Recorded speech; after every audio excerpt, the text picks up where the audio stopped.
It's a king's ransom for Ohio State. What a Friday present for Ohio State. Welcome to Snap Judgments. They are brought to you by Buyers Auto. That's Jeremy Birmingham shaking his head at me. I'm Austin Ward. Lathan Ransom is back for another season. That is a very significant development for Ohio State, Birm. Yeah, Lathan's Instagram post went live about 10 minutes ago, and it had hashtag pay the ransom. So I think that's a better way to go than a king's ransom, but hey, we'll take it. Either way, it's good news for Ohio State. And I think it's kind of unfortunate for Lathan Ransom because he was having an NFL season until he got hurt at the first weekend of November. And I think, unfortunately for him, that put everything that he had been planning and working for kind of on the table to be reevaluated. And that's great news for the Buckeyes, who get an opportunity to get back not just a starting safety who's started for 4 years at Ohio State, but one of the team leaders and a guy that you really can't replace in this defense, as we watched in the last month of the year when you tried a number of parts to fit into the defense to take care of the absence, and it just didn't work. Yeah, you think back to late September with Lathan Ransom racking up 13 tackles and having such a huge impact in that win at Notre Dame, coming back, getting the interception against Maryland. That was like, holy cow. I mean, this guy is playing himself into a first or second round draft pick. He's critical to what Ohio State is building with that vaunted safety-driven defense.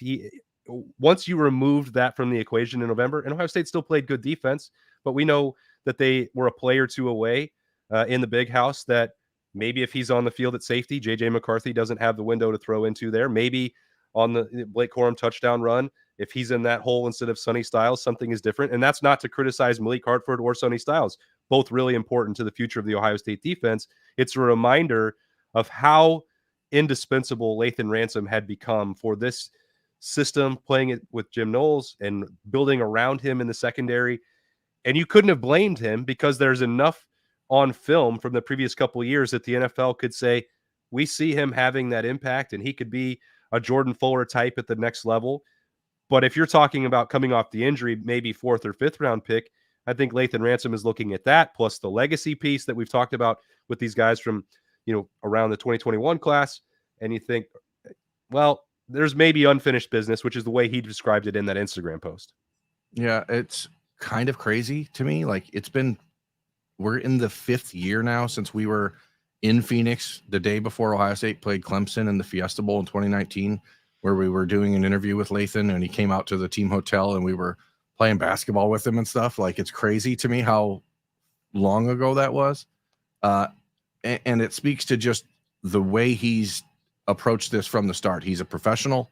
He's played a lot as a freshman, expected to be kind of a 3-and-out guy, had the major leg injury 2 years ago that slowed everything down for him. And then to have the foot injury now that puts him in this position, the fact that this kid is continuing to persevere and fight through this and to do it, not just begrudgingly, but as a leader of the team, is super important. And the role he plays in the defense. So you mentioned the J.J. McCarthy throw on Malik Hartford's one play in the game at Michigan. That one play doesn't happen. Let's just call a spade a spade. That doesn't happen if Lathan Ransom is in that spot. And, I think the interesting thing now is he's been so good in that bandit role. And Ohio State tried to fix it with Sonny Styles. Does this allow Sonny to maybe move to the adjuster role where he's maybe a little bit better suited in the role that Josh Proctor played?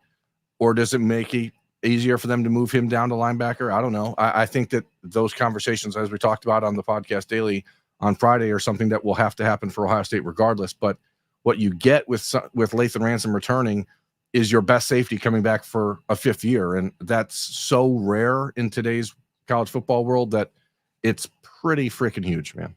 Pretty huge. We'll get into those permutations of the defense in a second, but just to put the spotlight on Lathan Ransom's decision and the way you are viewing it, Berm, A, how much of a surprise is it?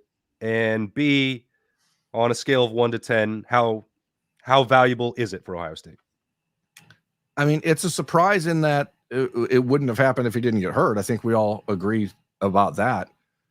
He had to sit and watch 2 losses in the 5 weeks that passed when he wasn't on the field. And I think that hurts a kid. I think it makes him realize hey, I'm pretty damn valuable to this team, and maybe you don't always get the pub you deserve or the accolades you deserve, but we see the difference when Lathan Ransom has been out there.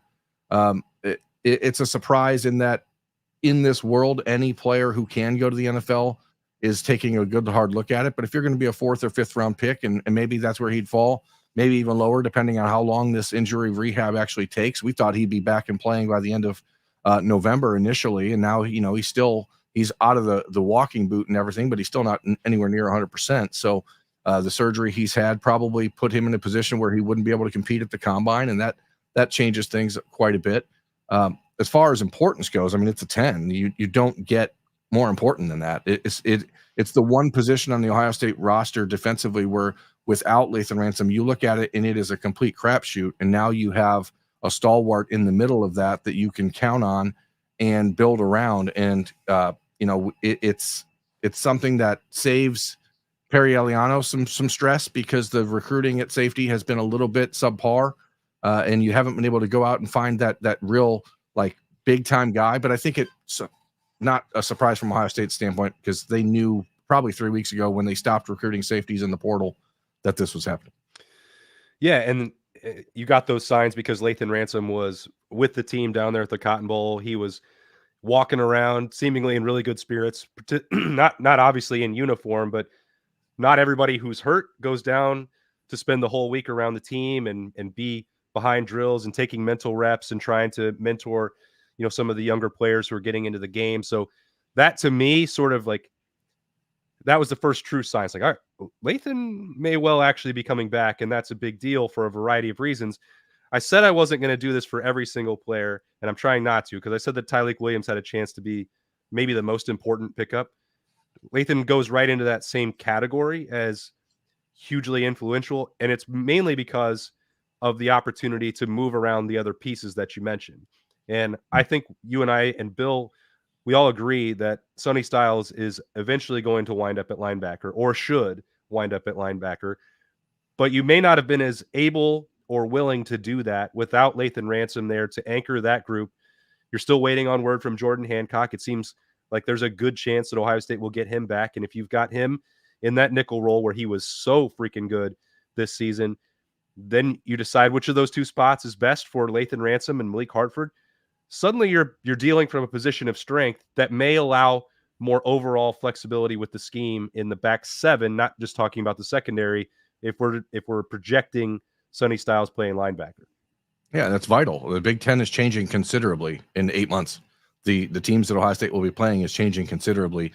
You've looked at the league in the last few years and say, yeah, you can get by without having, a player here or there, or a piece there, because you're not playing against elite receivers all the time. Now you got Oregon on the schedule. Okay, so you've got things that are going to change. You're having a league that is going to be built in a much more versatile manner between the teams like UCLA and their style and Oregon and their style, and what we're seeing in the evolution of Wisconsin and Northwestern. It's like everyone is. You have the full gamut of offensive styles, and a player like Lathan Ransom, who played in the slot as a freshman, who's played every position at safety. You have to have guys like that because you cannot rely in a safety-driven defense, the key words for Jim Knowles, on guys that haven't been experienced in that defense. And so Lathan Ransom is the most experience you can get in that defense. This will be his 3rd year in the system. That's huge. And I can keep saying it's huge, but it's absolutely huge for Ohio State. There's no way around it. I think beyond even just the actual X's and O's on-field impact, if you look at the narrative or tenor around the program and the concern out of like December was a very rough month for the program, and it wasn't good.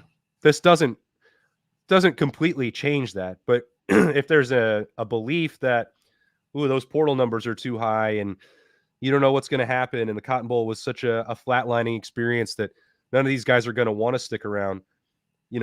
Sometimes you look at the way Ohio State players talk about the brotherhood, and it's like, okay, well, prove it. I mean, they don't have to turn down the money to go to the NFL. I get it. It's a lot of money. It changes their life. You get an actual paycheck and not, NIL opportunities that are not on the same level, although still good and better than what players got 3, 4, or 5 years ago. I don't ever fault those guys for making that decision. I start with that. But if you're going to talk about it all the time and you say that the legacy is important and you can't abide by the fact that you want to move on, and you would never be able to live with yourself if you didn't beat Michigan or if you didn't win a Big Ten championship or you didn't go compete for a national championship again. Sometimes you have to make that sacrifice if you're going to put actual stock in those words. And so now with what we're seeing with, Lathan Ransom here and Tyleik Williams and some other decisions that are potentially in the works that are trending in the right direction for Ohio State, they're actually backing that up, and you can say they mean it, and the legacy part is important to them. And that doesn't mean that it doesn't matter to Marvin Harrison. $35 million is $35 million. Not faulting anybody for making that choice. But you need to win 7 or 8 out of 10, which is what Michigan did 3 years ago, right? Like the guys that turned that around decided to come back for senior years. And Lathan Ransom, he's outside of this 2021 window with some of these guys that we're talking about, but he's in the same boat facing the same decision. Yeah, obviously different positions, but Lathan Ransom, I mean, the decision is similar to what Aiden Hutchinson had to do for Michigan. He had missed most of 2020 with an injury, and, you could have left that way. Hayden Hutchinson's dad played at Michigan, obviously a little bit different, a personal attachment to the rivalry, but these kids have a lot of things that they say, as you mentioned. And I think the biggest thing that they're saying without saying it by making these decisions, and again, we expect a handful more of them to go this way for Ohio State at this point, is that the outside noise, the conversation about the culture falling apart and everything is, gray skies and is just not true inside of the building. And these guys really do feel like they're getting the best out of themselves and the best from their coaches. And I think it's huge for Ohio State to be able to put those forward and say, hey, these guys want to be a part of this, and it's not as bad as people are making it out to be, because we live in a reactionary society, and the Buckeyes stunk it up pretty bad on Friday night. So these are important for reasons beyond the football field. Again, none of it matters if Ohio State doesn't go out and handle business in 2024, but when you have pieces like Lathan Ransom returning and Tyleik Williams from Virginia, Lathan Ransom from Arizona, these guys have no personal attachment to Ohio State University and growing up as fans or anything like that. These are decisions they're making to put off personal gains in money to say, this team matters to me. And I really do hope fans are celebrating the hell out of that. And I don't want to take the attention off of Lathan Ransom's decision, but we talked about this on the podcast daily. Like, to me, when we were looking at portal needs, safety only really came up in my mind if Lathan Ransom moved on. Do you still think that there is a desire for Ohio State to look into the transfer portal at safety, or are they now in a situation where they've got the depth and pieces that may not be necessary, because you still have a guy like Jihad Carter who can supply some depth there, freshmen coming in, maybe they're in a spot where that's no longer necessary. That's sort of where I'm at. I don't know where you are. I think you have an opportunity to reevaluate it through the spring and then decide in the spring portal window, if something comes up, you get a chance to see if Malik Hartford takes that next step to play that adjuster role. You get a chance to see if Jihad Carter is able to become the player that Ohio State thought he was when they recruited him. He dealt with some injury stuff that kind of eliminated him from the conversation throughout the year. Jaden Bonsu has an opportunity to step up. Cedric Hawkins, as a slot guy, is he someone that can actually play in the deep safety role? I don't know. You get an opportunity coming up here Sunday. You'll see the arrival of Jalen McClain, the true freshman from New Jersey, who the Buckeyes are super high on and think that he's a Jordan Fuller type player from the same neck of the woods as Jordan. So, I mean, there's an opportunity to at least take a step back and reevaluate it. But I think if everything isn't informed from the perspective of what can we do with Sonny Styles now, because everyone loves Sonny Styles, everyone knows what he can do, but we all saw the film all year long. It doesn't seem natural at safety. And I think he probably is having a tough time staying at the weight that he's staying at. And if you let him just move down, put on the 10, 15 pounds that his body naturally wants to, you can really turn him loose in a way that is different than anything we've seen from the Jim Knowles defense so far. And if you do that, then you need another safety, I think, one way or the other. But you do have at least the luxury of saying, well, if Jordan Hancock returns, you've got this nickel spot locked up. You can rotate Sonny Styles and him at linebacker /Sam/nickel. maybe you don't have to play the three deep safety look that we've always been, we've been getting accustomed to. And if Malik Hartford is able to take that step, they love Malik Hartford. I mean, they love the kid, but he had a little bit of Josh Proctor circa 2019 in him that it's kind of hit or miss. So if you can see the development from him, maybe you get through the spring and then reevaluate it, which I think they can do at this point. There's no other plan right now for any other safeties to be involved. So that seems like the next logical trek. Well, any way you slice it, it is a massively influential move for Ohio State to have Lathan Ransom back for another year. It's a 10 out of 10, and it was worth jumping on to some live snap judgments brought to you by Buyers Auto to break it down. Big win for the Buckeyes and a big decision from Lathan Ransom. Appreciate Jeremy Birmingham jumping on with me for some Snappy Jays. I am Austin Ward. We'll talk to you later.